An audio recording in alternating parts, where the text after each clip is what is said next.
Olá, sejam muito bem-vindos ao Narrativas Antagonista. Eu sou Madeleine Lasco, sua companhia de segunda a sexta-feira aqui no YouTube do Antagonista, às 5 horas da tarde. Você também acompanha a minha coluna no site, o Antagonista, sem paywall. Fato do dia, pena justa. O governo Lula vai soltar todos os bandidos? Você já deve ter ouvido falar desse programa do governo federal. Tem gente defendendo, falando que é uma coisa linda, mas tem gente que está muito brava. E a gente vai analisar tudo aqui daquele nosso jeito, que melhora o nosso espírito crítico, um exercício diário para o nosso cérebro. Primeiro eu te trago os fatos e depois a minha opinião. Mas antes de eu opinar, eu te digo uma coisa que você só vê aqui. Qual é a narrativa da esquerda e qual é a narrativa da direita? Vamos lá?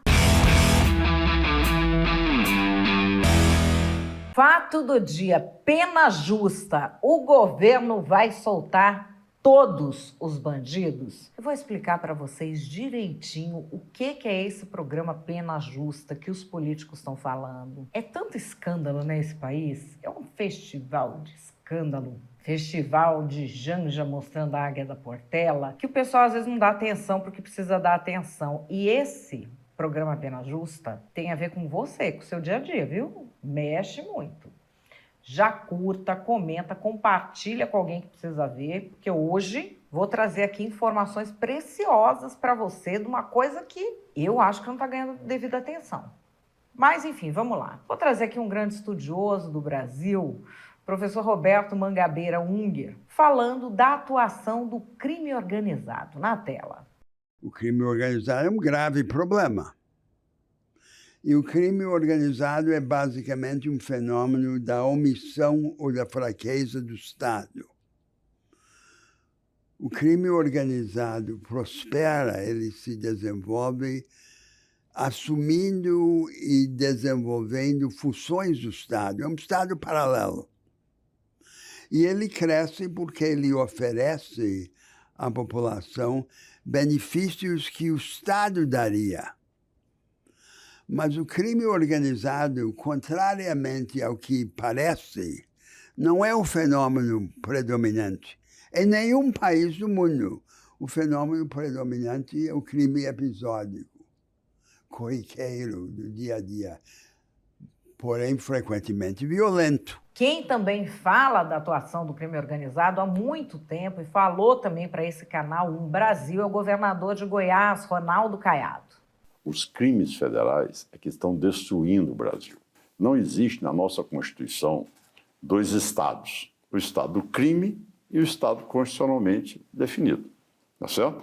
E você vê muitos estados onde o crime comanda a maior parte do território do que o próprio estado. O que eles falam é mais ou menos o debate nacional. Se foi fazer uma pesquisa, as últimas pesquisas sobre as principais preocupações dos brasileiros, preço de tudo absurdo.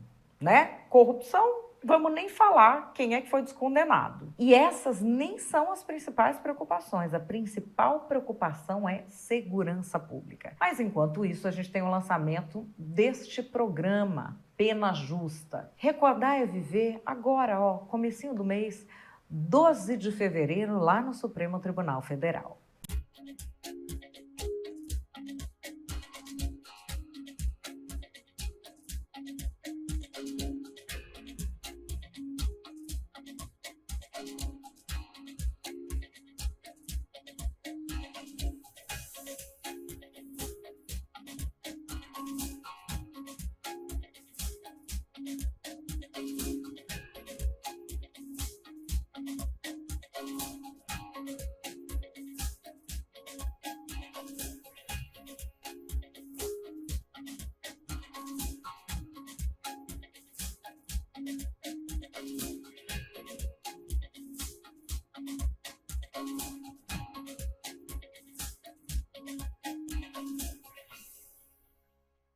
O que é esse tal desse projeto Pena Justa? Vou trazer aqui para vocês a versão oficial que explica tintim por tintim o sistema de rádio, televisão, justiça, que é administrado pelo Supremo Tribunal Federal, explicou o que é o Pena Justa.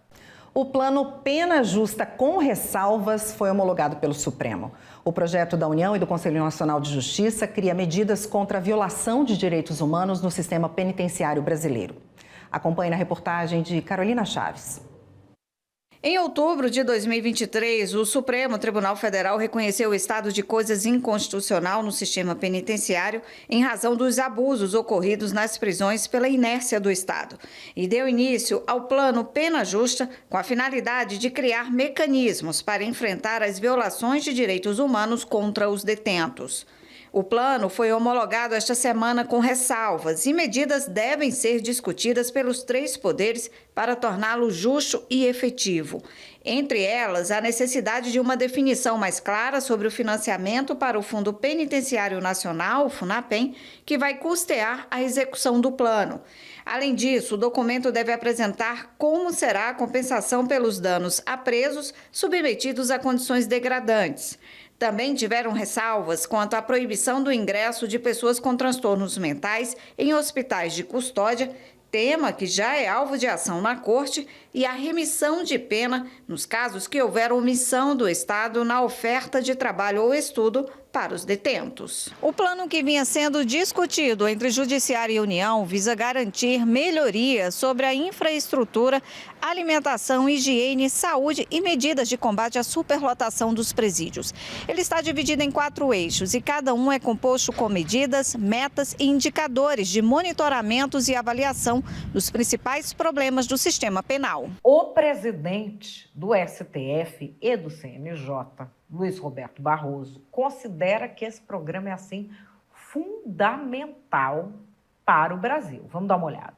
Entender que não dá para tratar os presos, os internos no sistema com raiva, que é o que geralmente a gente vê, porque o tratamento desumano faz com que o sistema prisional realimente a criminalidade, seja dominado pela criminalidade e as pessoas voltem à sociedade piores do que entraram. Portanto, nós precisamos dar um choque de eficiência e de dignidade no sistema prisional. Pessoas que foram privadas da liberdade devem continuar privadas da liberdade, pelo menos por algum tempo, mas foram condenadas apenas a serem privadas de liberdade, não a serem violentadas, não a comerem comida estragada e viverem em condições de falta de higiene. Portanto, nós estamos procurando enfrentar esse problema, o que não significa indiferença em relação à vítima, mas um esforço para evitar novas vítimas se essas pessoas saírem piores do que entraram.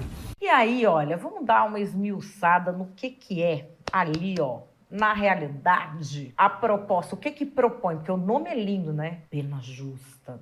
Se fala pena justa, todo mundo é a favor, né? Se vai querer pena injusta, tem gente que quer mesmo. Tem gente que acha, tem que sair matando. Não. Pena justa é um nome bom. Mas o que ele propõe? Aqui, Pedro Fernando Neri, na tela. O Pena Justa foi pensado como um programa para reduzir a violência. E aí, vai dizendo, o uso da violência e da contenção para lidar com o crescente contingente de pessoas presas acabou fortalecendo as estratégias de reação e os próprios grupos criminais. Quando essas reações ocorrem em forma de rebeliões ou de ataques extramuros, o aparato estatal reforça medidas repressivas. Deste modo, cria-se um ciclo vicioso. Reações duras de confronto e repressão por parte do Estado, aumento da resistência e da marginalização de grupos, piora na sensação de insegurança da população, mais gastos e aumento de violência por parte do Estado. Agora vamos aqui à análise do cientista político Adriano Genturco. Plano Pena Justa. Número de pessoas presas igual ao número de vagas. É isso mesmo e não o contrário. Leiam bem. Vão construir mais vagas? Não.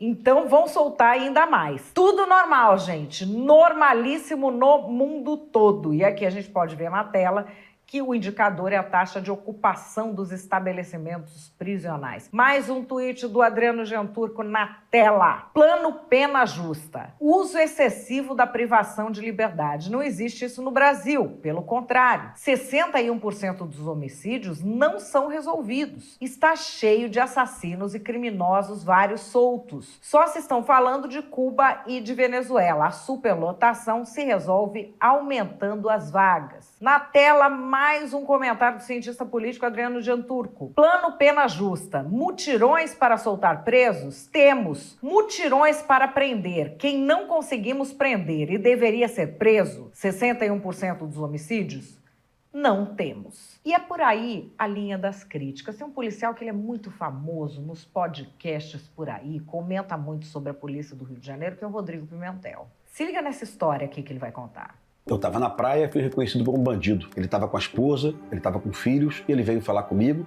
Ele perguntou se eu lembrava dele. Lógico que eu lembrava. Ele tinha sido preso pelo BOPE 11 meses antes com um fuzil 762 no Morro do Falé. Ele estava com cocaína também, mas 11 meses depois ele estava do meu lado na praia pegando sol. Ele falou para mim: capitão, eu tô de rua. Eu achei tão improvável que ele tivesse de rua, ou seja, tivesse liberdade, que eu chamei uma equipe do BOPE pelo rádio. Nós tínhamos aquele rádio Nextel, né? E a equipe confirmou, o bandido realmente estava em liberdade. É realmente uma enxugação de gelo. É triste saber que um bandido preso com um fuzil, uma operação de altíssimo risco, 11 meses depois, está ali na praia do seu lado, ali pegando um sol. Mas se você se surpreende com essa história, veja a declaração do governador Cláudio Castro na reunião dos governadores sobre a PEC da Segurança Pública com o presidente Lula na semana passada. O governador Cláudio apresenta uma matemática básica e fala sobre o tempo de permanência de um bandido preso com fuzil no Rio de Janeiro, seja ele miliciano ou comando vermelho.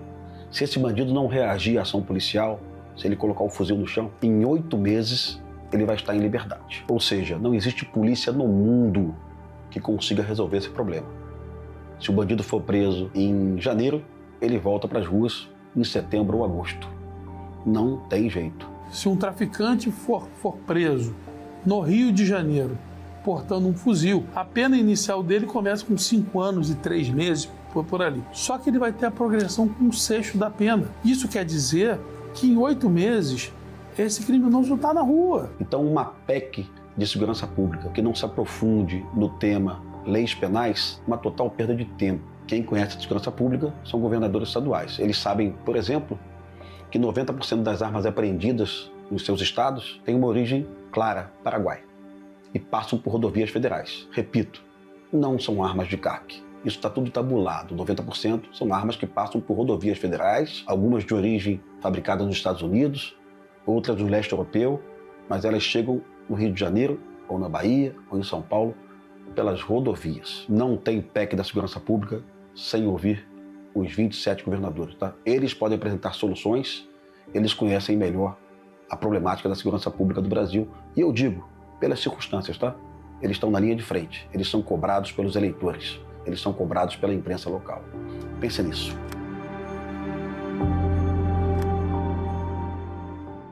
Pois é, e é por isso que a gente tem comentários sobre o Pena Justa, como esses do Felipe Dávila. Na tela. Talvez o Pena Justa seja o primeiro sucesso da união do PCC com o Comando Vermelho para abrandar as penas e as condições dos detentos. Em vez de estar alinhado com a população, o governo está em sintonia com o desejo do crime organizado. Quando o Brasil precisa combater o crime organizado, erradicar a epidemia dos assassinatos, roubos, furtos, que tiram a vida e a tranquilidade do brasileiro, o governo cria, na verdade, um programa de estímulo ao crime. Por que estímulo ao crime? Porque no momento que você fala que o Pena Justa cria cotas para a contratação de presos e ex-presidiários para prestar serviço público para o Estado, garante que essa turma vai trabalhar nas obras do PAC. Vai ter financiamento para educação e cursos de profissionalização. O que você está fazendo? Incentivando o crime. Olha, o negócio é fazer um crime, não vamos cometer um crime muito feio, mas um crimezinho a gente vai preso, aí você vai ter emprego, salário, educação e curso profissionalizante. Aqui, olha, mais uma explicação do Felipe Camozato, de lá do Sul, sobre o que é esse Pena Justa e por que ele é contrário. O governo propôs o projeto Pena Justa, que de justo só tem o nome. O que eles querem? Cotas para ex-condenados em empresas com contratos governamentais. Além de redução de penas, desencarceramento, tratar a prisão como mal a evitar. Sim, a prisão é ruim para o criminoso, mas ela é necessária para a segurança da sociedade. As pesquisas não mentem, segurança pública é a prioridade número 1 do cidadão brasileiro. E como é que não seria? Diariamente, as pessoas de bem são assassinadas por motivos banais. As facções aterrorizam o país, enquanto a polícia luta com poucos recursos, muitas vezes enxugando gelo. Entre 2017 e 2022, a gente viu progresso. A criminalidade violenta caiu, não era perfeito, mas melhorava. Mas agora, com o PT no poder, esse avanço está ameaçado, ou melhor, estamos retrocedendo. E a questão que fica é, a prioridade do governo é reduzir a impunidade ou esvaziar as prisões? Nós já vimos isso antes. De 2011 a 2014, com a Maria do Rosário como ministra de Direitos Humanos, os assassinatos anuais saltaram de 40 mil para 60 mil. Foi 50% de aumento em 4 anos. Isso não é política de direitos humanos. É impunidade e leniência com o crime. O brasileiro se preocupa com educação, com inflação e com comida. E o governo quer que a gente se preocupe mais com a segurança nas ruas. PT, STF e CNJ parecem mais interessados em proteger criminosos do que proteger os seus cidadãos. Eles enxergam a prisão como um mal, esquecendo que para as vítimas é a única justiça possível. A gente não defende masmorras. As penas têm que ser cumpridas com dignidade. Agora, esvaziar a prisão, isso é um tapa na cara de cada vítima de violência e das suas famílias. E a história ensina, governo leniente com crime, o cidadão paga o preço. A Dilma caiu após o desastre na segurança. Que Lula tem o mesmo destino, antes que nós tenhamos mais vítimas. Se você se preocupa com a segurança da família, compartilhe esse vídeo. O Brasil precisa acordar antes que seja tarde demais. O Sérgio Moro, que vocês sabem, você pode gostar ou não gostar do Sérgio Moro. Não estou aqui querendo que você case com o Sérgio Moro. Estou apresentando um fato. E o fato é, o Sérgio Moro foi ameaçado pelo crime organizado quando era ministro da Justiça. Tinha um plano para matar o Sérgio Moro. Então, ele meio que entende desse paranauê. O que ele fala do pena justa? Na tela. O plano pena justa, com essa ideia de que o criminoso é uma vítima da sociedade, o que ele basicamente propõe? Menos prisões. Menos prisões a serem realizadas e as pessoas que estão presas, a política de celas abertas. Quanto mais cedo essas pessoas saírem da prisão, melhor. Isso apenas vai reforçar a impunidade no Brasil. Não concordamos com essa política de desencarceramento em massa para resolver o problema da criminalidade. Pelo contrário, né, nós temos que ter boas prisões, nós temos que acreditar na capacidade do ser humano de se reabilitar, mas não nessa linha de, vamos soltar todo mundo. Não, aí a gente não concorda. O Kim Kataguiri, deputado, já apelidou o pena justa de meu bandido, minha vida. Vamos ver.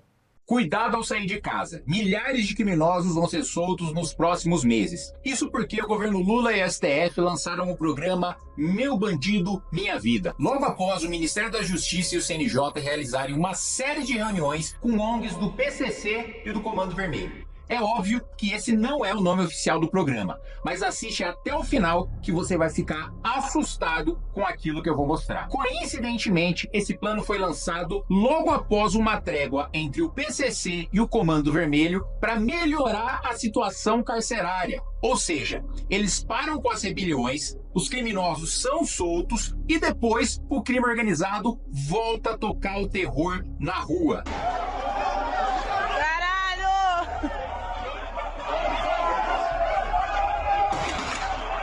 O plano chama-se Pena Justa, lançado agora pelo governo Lula em parceria com o Conselho Nacional de Justiça, que é o órgão administrativo do Poder Judiciário. Ele surge como uma resposta ao reconhecimento do STF da existência de um estado de coisas inconstitucional nas prisões brasileiras por violações de direitos humanos previstos na Constituição.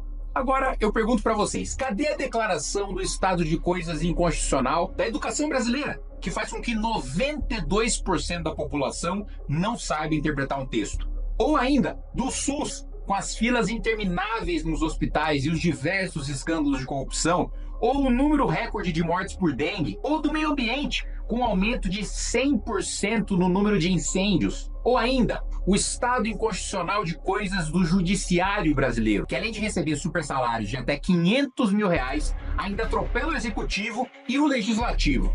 Mas parece, só parece, que o STF não quer resolver o problema do povo, só o problema dos bandidos. E aqui, olha, eu fiz uma coletânea de tweets que viralizaram sobre o pena justa. Aqui da Catarina Leiroz, falando daquela jovenzinha que foi sequestrada saindo da igreja. O pessoal queria assaltar, ela matou a menina apedrejada, né? Aí a Catarina comenta: na tela. 20 anos sequestrada, estuprada e morta a pedradas. Enquanto isso, o governo lança o projeto Plano Pena Justa para dar mais mordomia aos presos, ou, em suas próprias palavras, para garantir a dignidade da pessoa presa. Mais um tweet aqui que também rodou bastante. Pena justa é o bandido que mata por um celular ser executado. Mas legislativo, judiciário e intelectuais com poder não se importam com isso. Seus membros geralmente não vivem no mundo que teorizam para os outros. Somos as cobaias dos seus caprichos e modismos. Eu discordo disso, mas eu vi muito dessa opinião depois do Pena Justa, é por isso que eu estou trazendo aqui. Júnior Moura. Pena justa?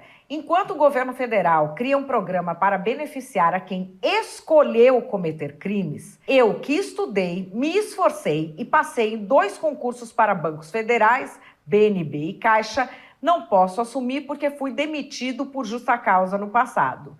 Vá entender, um trabalhador que é demitido por justa causa vai ter uma recusa de assumir em concurso público, enquanto você vai ter uma cota para o cara que é bandido apenado. Aí fica difícil, né? Aqui o comentário do procurador Hélio Télio sobre o Pena Justa, um retweet do Leonardo Lopes. Você tem vaga para mim aí na empresa? Infelizmente não. E se eu roubar seu celular? Ah, sim, aí tenho vaga sim. Gente, essa situação é uma situação complicada. E como recordar é viver, eu vou voltar a um programa dos anos 80, chamado Documento Especial. Vocês se lembram? Tem que perguntar para alguém que viveu. Só quem viveu, viu. E eu estou trazendo do fundo do baú o nosso ministro da Defesa, Zé Múcio Monteiro. Mocinho de tudo. Falando sobre o quê? Sobre impunidade no Brasil. Eu acho que se desta vez a impunidade continuar, vamos dizer assim, trafegando como tem trafegado no país, vai ser muito difícil. Não é só governar esse país, é viver nesse país, é educar os nossos filhos nesse país. Como é que você vai dizer assim, não atravesse o sinal quando estiver fechado, né? Pague a conta de luz, pague a conta de água, pague o seu imposto. Se a impunidade é quem manda, como é que você vai cobrar as obrigações do cidadão? E aí, o que é que você acha disso tudo? Calma, que antes de você achar, a gente vai para as narrativas. A extrema-direita tem uma cultura de morte, uma cultura fascista, que eles expressam dizendo, por exemplo, CPF cancelado, ou aquele antigo bandido bom é bandido morto. Menos quando o bandido é o rachadeiro da família Bolsonaro, porque aí para esse bandido todos os direitos humanos têm de ser respeitados. Mauro Cid, que era militar, foi lá chorar. Agora o Biruliro falou até que ele foi torturado. Ué, você não gostava do Brilhante Ustra? Não acha legal? Vai agora torturar o Mauro Cid, vai bater palma para torturador. Você não gostava de tortura até ontem? Eles queriam colocar a tortura para quem? Para quem é vítima da sociedade, para quem é vítima do capitalismo. Mas agora nós temos um presidente que pensa nos mais pobres. E nós estamos em uma democracia. É por isso que existe o projeto Pena Justa, para acabar com a tortura imposta pela extrema-direita no Brasil. É para isso que eu fiz o L. Faz o L. Nós, patriotas, avisamos. A bandidolatria da extrema-esquerda não tem nenhum limite. A questão é o seguinte, depois que tiraram o ladrão Naime da cadeia para ser presidente do Brasil, tudo pode. Eles liberaram o chefe, agora querem liberar todos os bandidos do país. Quem é que não viu o mecanismo, aquele documentário? Foi o Lula ganhar, é a festança do crime organizado na cadeia, porque eles já sabiam que iriam sair. E agora nós temos um consórcio da esquerdalha com o STF e a extrema imprensa para soltar todos os bandidos, porque esse país é um país governado pelo PCC. E eu não vou nem dizer que o ex-advogado do PCC é o homem mais poderoso do país, porque eu não vou nem tocar nesse assunto. Mas vocês sabem de quem é a culpa, né? De quem não escolheu a única alternativa que peitaria o establishment. Faz o L agora, isentão. Faz o L.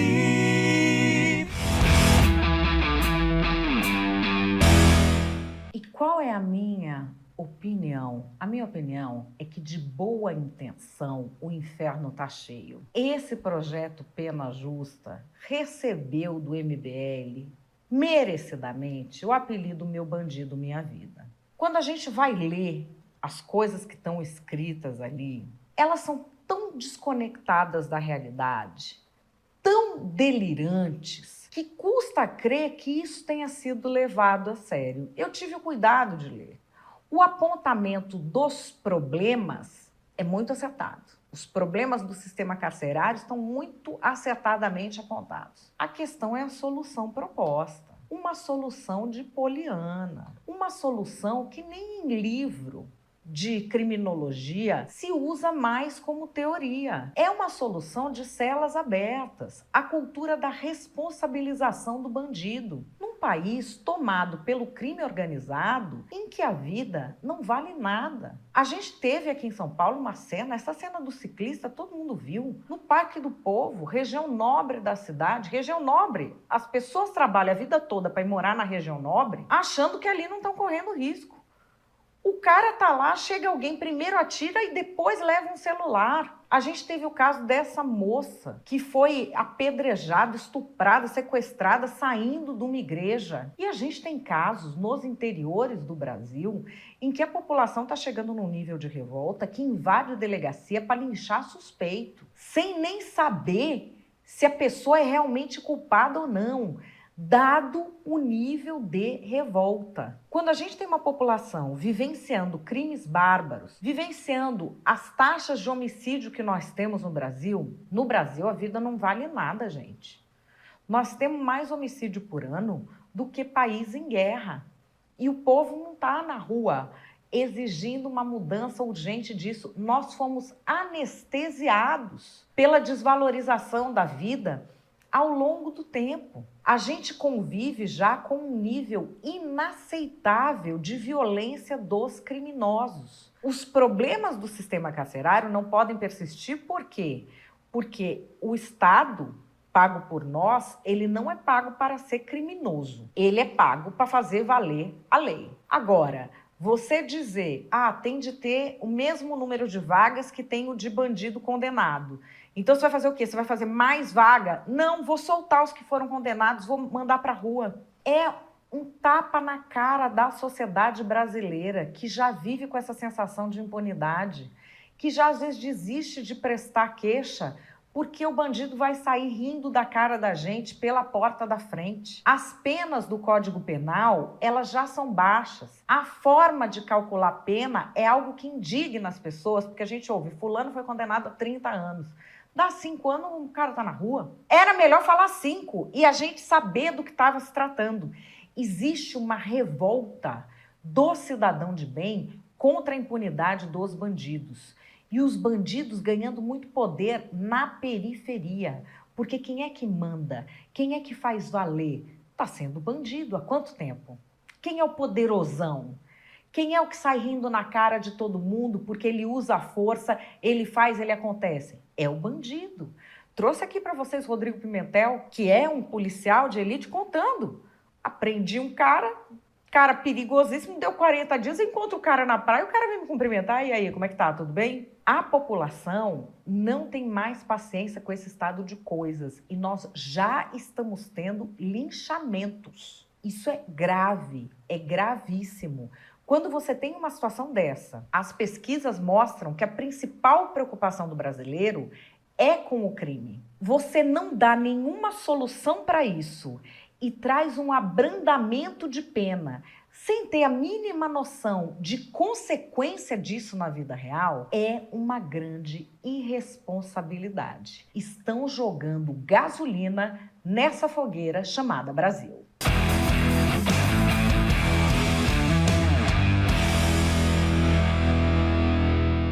Bom, pessoal, espero ter alertado você. Curta, comente, compartilhe com alguém que precisa ver esse vídeo. O Narrativas Antagonista de hoje vai ficando por aqui. Eu volto amanhã às 5 da tarde. Grande beijo e até lá.